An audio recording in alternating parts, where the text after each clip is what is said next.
हाथ खाली हैं तेरे शहर से जाते जाते, जान होती तो मेरी जान, जान लुटा जाते। हमें तो हर हाथ का पत्थर अब पहचानता है, उम्र गुजरी है तेरे शहर से आते जाते। राहत इंदौरी साहब का ये शेर है। मेरा नाम ललित है और मैं स्वागत करता हूँ आपका लीगल क्लिनिक बाय ललित में, एक ऐसा चैनल जिसमें हम लॉ से जुड़े हुए इंटरेस्टिंग विषयों के बारे में बात करते हैं। तो यदि आप लॉ स्टूडेंट हैं तो चैनल को इमीडिएटली सब्सक्राइब कर लीजिए ताकि लॉ से जुड़े हुए इंपॉर्टेंट विषय आपको लगातार मिलते रहें। और आज हम पढ़ेंगे कि इंडियन पेनल कोड में डॉवरी डेथ किसे कहा जाता है, यानी दहेज हत्या भारतीय दंड संहिता में किसे कहा जाता है। आज इसकी डिटेल के बारे में हम पूरी जानकारी लेंगे। तो चलिए करते हैं वीडियो को शुरू। तो दोस्तों, डॉवरी डेथ में आज हम जानेंगे कि डॉवरी डेथ के लिए सेक्शन क्या है इंडियन पेनल कोड में, डेफिनेशन क्या दी गई है डॉवरी डेथ के लिए, इसके एसेंशियल इंग्रेडिएंट क्या है, पनिशमेंट क्या डिफाइन है डॉवरी डेथ के लिए। कुछ एक इलस्ट्रेशन और केस लॉ से समझने की कोशिश करेंगे कि Indian penal code dowry death को किस तरह ट्रीट करता है। सबसे पहले थोड़ा सा प्रीव्यू जान लेते हैं, थोड़ी सी हिस्ट्री डॉवरी डेथ के बारे में जान लेते हैं। तो दोस्तों, इंडिया में एक प्रैक्टिस है दहेज की, दहेज प्रथा जिसे हम कहते हैं। ये बहुत प्रेवलेंट है, बहुत टाइम से चलती आ रही है और 2021 में भी ये शायद उसी तरीके से प्रेवलेंट है जैसे पुराने ज़माने में प्रेवलेंट होती थी। तो इसमें क्या होता है कि लड़की के घर वाले लड़के के घर वालों को कुछ एक गिफ्ट आइटम्स देते हैं, दहेज देते हैं। वो कैश भी हो सकता है, ज्वेलरी की फॉर्म में हो सकता है, गिफ्ट की फॉर्म में हो सकता है, यूटेंसिल्स होते हैं, फर्नीचर की फॉर्म में, गाड़ी की फॉर्म में, या फिर इलेक्ट्रिकल अप्लायंसेस की फॉर्म में। तो ये डॉवरी सिस्टम जो है ये बहुत पुराना है और इसकी वजह से जो लड़की के घर वाले हैं, जो ब्राइड के घर वाले हैं, उनकी फैमिलीज पर अननेसेसरी बर्डन पड़ता है। और रिजल्ट क्या निकलता है, इसके रिजल्ट की वजह से भ्रूण हत्या यानी फेटिसाइड शुरू हुआ और जिसका नतीजा ये निकला कि हमारे समाज में अब female sex ratio male sex ratio की तुलना में बहुत कम हो गया है। यानी मेल ज़्यादा हैं, फीमेल कम है, क्योंकि फीमेल्स को कोख में ही मार दिया जाता है। इसी प्रॉब्लम से निजात पाने के लिए government of India dowry prohibition act 1961 लेके आई।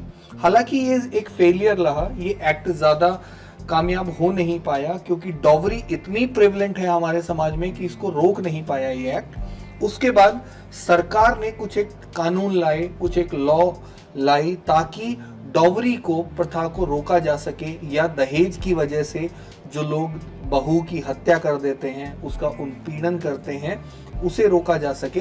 तो इन लॉज को स्ट्रेंथ करने के लिए 1983 में हमारे कॉन्स्टिट्यूशन में आर्टिकल 498A का ऐड हुआ और 1986 में 304B को ऐड किया गया।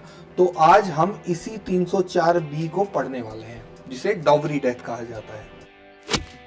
तो अगर आप डेफिनेशन की बात करें तो इंडियन पेनल कोड 304B में डॉवरी डेथ को लेके ये कहता है, इसका सब सेक्शन है 1, जो ये कहता है कि जब किसी महिला को जलाकर या फिर उसकी बॉडी पर इंजरी देकर या फिर उस महिला की डेथ ऐसे सर्कमस्टांसेस में हुई हो जो कि नॉर्मल ना हो, और ये सब कुछ कब हुआ हो, शादी के 7 सालों के अंदर ये सब कुछ हुआ हो।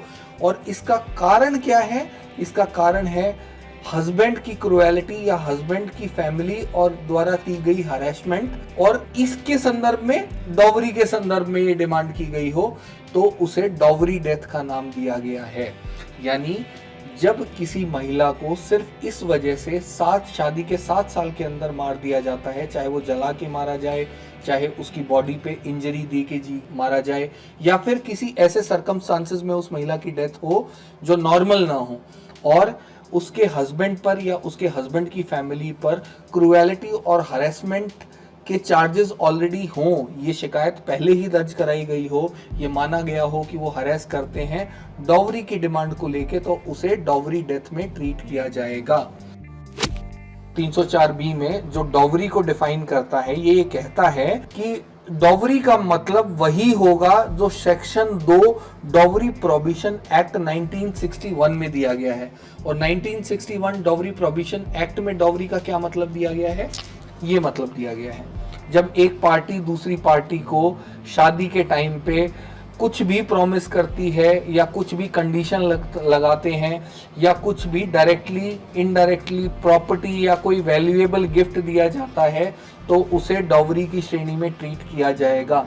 हालांकि मुस्लिम पर्सनल लॉ में जिसे डावर या मेहर की रकम बोला गया है वो डॉवरी की फॉर्म में यानी उसको दहेज नहीं माना जाएगा। सिर्फ मुस्लिम पर्सनल लॉ बोर्ड में ये डॉवरी में ट्रीट नहीं किया जाएगा। अब बात करते हैं डॉवरी डेथ के एसेंशियल इंग्रेडिएंट्स की। यानी सबसे पहले तो डेथ होनी चाहिए महिला की, और वो डेथ किस वजह से होनी चाहिए, या तो जलने की वजह से या उसकी बॉडी पे इंजरी की वजह से या किसी ऐसे सर्कमस्टांसेस में जो नॉर्मल ना हो। दूसरा इंग्रेडिएंट, डेथ जो है वो 7 साल की शादी के अंदर होनी चाहिए। उस डेथ का जो सब्जेक्ट है वो हस्बैंड या हस्बैंड के रिलेटिव्स की क्रूएलिटी होनी चाहिए, और वो क्रूएलिटी और हरेसमेंट जो है वो हस्बैंड और उसके रिलेटिव डॉवरी के संदर्भ में करें तब इसे डॉवरी डेथ माना जाएगा। और अगर ये प्रूव हो जाता है कि वो क्रूएलिटी और हरेसमेंट महिला की डेथ के टाइम पे ही डॉवरी से रिलेटेड हरेसमेंट हुई है तो उसे डॉवरी की श्रेणी में, डॉवरी डेथ की श्रेणी में काउंट किया जाएगा। अब बात करते हैं इसकी पनिशमेंट की। सेक्शन 304B का सब सेक्शन 2 जो है वो डॉवरी डेथ की पनिशमेंट को डिफाइन करता है। ये कहता है कि डॉवरी डेथ के लिए अगर किसी को लायबल ठहराया जाता है, पनिश किया जाता है, तो उसे कम से कम 7 साल या फिर आजीवन कारावास की सजा दी जा सकती है। तो दोस्तों ये था टॉपिक डॉवरी डेथ से रिलेटेड। आपकी जो भी कमेंट हो, जो भी सजेशंस हो, मुझे कमेंट बॉक्स में लिख के ज़रूर बताएं।